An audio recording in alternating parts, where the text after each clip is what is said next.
Today, Wood County law enforcement officers gathered to honor their peers and celebrate the beginning of National Police Week. Our Chase Campbell has more.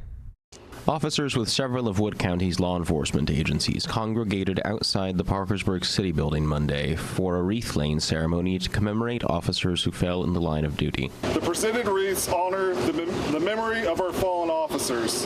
They serve as a symbol of remembrance, respect, and our commitment to never forget their sacrifices that they made.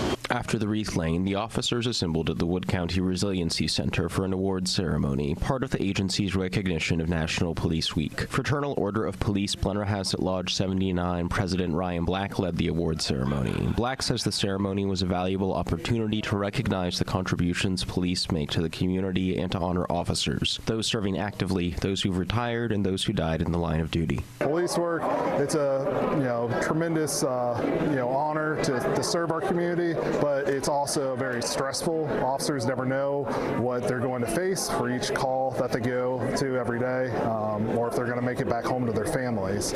But they do it with the heart and passion for their communities. The ceremony featured United States Attorney for the Southern District of West Virginia, Moore Capito, as special guest speaker.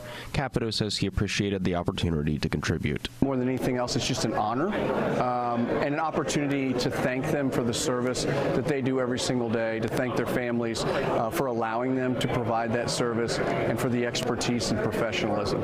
Black was the recipient of the Officer of the Year Award. Other award recipients included Carl Powell, former chief of the Vienna Police Department, who received the Gary D. Deem Lifetime Achievement Award, and Denise Carpenter and Raymond Myers, who were the joint recipients of the Distinguished Citizens of the Year Awards. In Parkersburg, Chase Campbell, WTAP News.